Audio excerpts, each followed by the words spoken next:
అసాధ్యం అనేది ఏమీ లేదు. కాబట్టి సమస్తము సాధ్యం గల దేవునికి మహిమను చెల్లించాలి. మీరు ఏ మనిషికి స్తుతి చెల్లించడానికి వీల్లేదు. థ్యాంక్స్ చెప్పాలి. మనకి ఎవరైనా సహాయం చేస్తే మనం తప్పకుండా థ్యాంక్స్ చెప్పాలి. అది మెచ్చుకోదగిన విషయమే. కృతజ్ఞత లేని వారంగా మనం ఉండకూడదు. దేవుడు కూడా అది చెప్తలేడు. దేవుడు ఏం చెప్తున్నాడు? కృతజ్ఞత కలిగిన వారుగా ఉండాలని కోరుతున్నాడు. మనుషుల విషయంలోనైనా, దేవుని విషయంలోనైనా, కుటుంబ సభ్యుల విషయంలోనైనా ఎక్కడైనా మనం కృతజ్ఞత కలిగిన వారంగా ఉండాలి. ఎవరైనా మేలు చేస్తే థ్యాంక్స్ తప్పకుండా చెప్పాలి.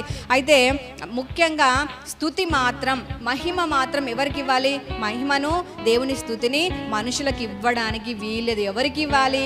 దేవునికి మాత్రమే ఇవ్వాలి. పలానా వ్యక్తి లేకపోతే నేను ఏమైపోయేవాడునో, పలానా వ్యక్తి లేకపోతే నా బ్రతికేమయ్యేదో అని అనేకంటే దేవుడు లేకపోతే నా బ్రతికేమయ్యేదో అని ఆ మహిమ కేవలం ఎవరికి ఆరోపించాలి? దేవునికి మాత్రమే ఆరోపించాలని చెప్పేసి దావీదు తెలుసుకున్నాడు. దావీదుకు చిన్నప్పటి నుంచి కూడా ఎన్నో శ్రమలు, కష్టాలు కదా. అలాంటి పరిస్థితులు అతను నేర్చుకున్న విషయం ఏమిటంటే కేవలం మహిమ ఉన్నది, ఏదైనా స్తుతి ఉన్నది, ఏదైనా దేవునికి చెల్లించాల్సింది ఉన్నది అంటే అది ఆయనకు మాత్రమే చెల్లించాలి. ఆయనకు రావాల్సిన స్తుతిని ఎవరికి చెల్లించకూడదు అని చెప్పేసి దావీదు తెలుసుకున్నాడు. మన జీవితంలో మన మనుషులకి కృతజ్ఞత కలిగి ఉండాలి, కానీ ఎవరిని గొప్ప చేయడానికి వీల్లేదు. దేవుని కంటే ఎక్కువగా ఎవరిని గొప్ప చేయడానికి వీల్లేదు. దావీదు తెలుసుకున్నాడు. కాబట్టి ఏం చెప్తున్నాడంటే, దైవపుత్రులారా, దేవుని పిల్లలారా, మీరు దేవునికే ఆరోపించండి. ఏమైనా మహిమ ఉందా? అది ఎవరికి ఆరోపించాలి? దేవునికే ఆరోపించాలి.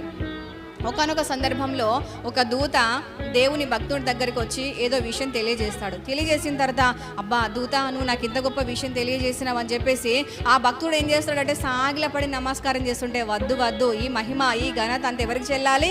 ఆ మహిమ, ఘనత అంతా దేవునికే చెల్లాలి. నిత్యం పరలోకంలో ఉండే దూత ఏం చేస్తున్నాడంటే మహిమను, దేవుని మహిమను తీసుకోవడానికి ఇష్టపడలేదు. మనం కూడా ఎప్పుడు దేవుని మహిమ మనం తీసుకోవద్దు, ఏ మనిషి కూడా ఇవ్వడానికి వీల్లేదు. దేవునికి చెందవలసిన మహిమ దేవునికి ఆరోపించాలి. ఆ విషయం దావీదు తెలుసుకున్నాడు. కాబట్టి చెప్తున్నాడు ఇక్కడ, ఆయన అరణ్యంలో ఉన్నప్పుడు అతనికి సహాయం చేసింది ఎవరు?